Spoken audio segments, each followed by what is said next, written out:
മുൻ American president Joe ബൈഡന് അതിവേഗം ശരീരത്തിലുടനീളം വ്യാപിക്കുന്ന പ്രോസ്റ്റേറ്റ് ക്യാൻസർ സ്ഥിരീകരിച്ചതായി അദ്ദേഹത്തിന്റെ ഓഫീസ് ഞായറാഴ്ച വ്യക്തമാക്കി. ഗ്ലീസൺ സ്കോർ 9 ഗ്രേഡ് ഗ്രൂപ്പ് 5 എന്ന ഉയർന്ന ഗ്രേഡിൽ തരം തിരിച്ച് ക്യാൻസർ അസ്ഥികളിലേക്ക് വ്യാപിച്ചതായും പ്രസ്താവനയിൽ പറയുന്നു.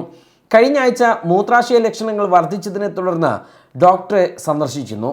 വെള്ളിയാഴ്ചയാണ് രോഗനിർണയം നടത്തുന്നത്. ബൈഡന്റെ ക്യാൻസർ ഹോർമോൺ സെൻസിറ്റീവ് ആണെന്ന് കണ്ടെത്തിയിട്ടുണ്ട്. ഇത് ഹോർമോൺ തെറാപ്പി വഴി നിയന്ത്രിക്കാൻ സാധ്യതയുള്ളതാകുന്നുവെന്നും ഓഫീസ് അറിയിച്ചു. രോഗം ആക്രമണാത്മകമാണെങ്കിലും ഫലപ്രദമായ ചികിത്സയിലൂടെ നിയന്ത്രണം സാധ്യമാണെന്നും പ്രസ്താവനയിൽ പറയുന്നു. ബൈഡനും കുടുംബവും ചികിത്സാ ഓപ്ഷനുകൾ വിലയിരുത്തി വരികയാണ്.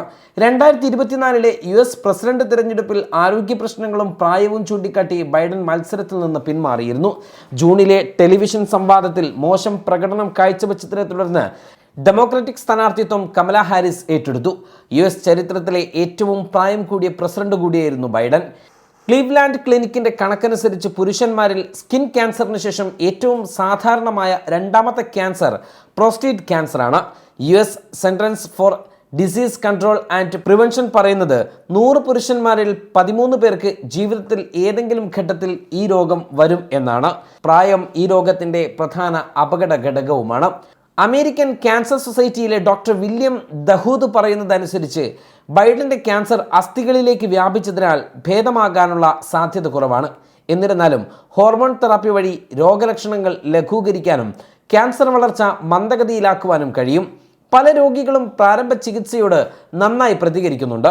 വർഷങ്ങളോളം ജീവിക്കാൻ സാധിക്കുമെന്നും അദ്ദേഹം പറഞ്ഞു.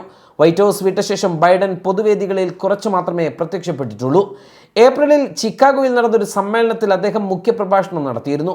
മെയ് മാസത്തിൽ BBC-ക്ക് നൽകിയ അഭിമുഖത്തിൽ 2024 തെരഞ്ഞെടുപ്പിൽ നിന്ന് പിന്മാറ്റം ബുദ്ധിമുട്ടുള്ള തീരുമാനമായിരുന്നുവെന്ന് അദ്ദേഹം പിന്നീട് പ്രസ്താവിക്കുകയുണ്ടായി.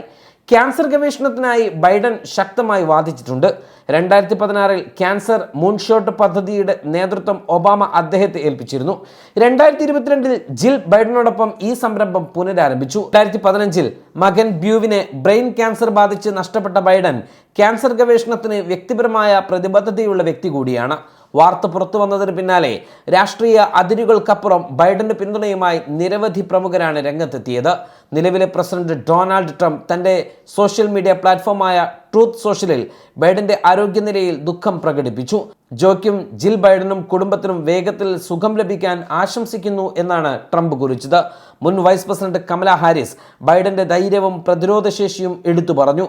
ജോ ഒരു പോരാളിയാണ്. തൻ്റെ ശക്തിയോടും ശുഭാപ്തി വിശ്വാസത്തോടും അദ്ദേഹം ഈ വെല്ലുവിളിയെ നേരിടും, ഹാരിസ് എക്സിൽ കുറിച്ചു. മുൻ പ്രസിഡന്റ് ബറാക് ഒബാമയും ഭാര്യ മിഷേലും ബൈഡൻ കുടുംബത്തിന് ഐക്യദാർഢ്യം പ്രകടിപ്പിച്ചു. ക്യാൻസർ ഗവേഷണത്തിനായി ജോയുടെ പ്രവർത്തനങ്ങൾ പ്രശംസനീയമാണ്. ഈ വെല്ലുവിളിയെ അദ്ദേഹം ദൃഢനിശ്ചയത്തോടെ മറികടക്കുമെന്ന് ഒബാമയും കുറിച്ചു. ന്യൂസ് ഡെസ്ക് സുപ്രഭാതം.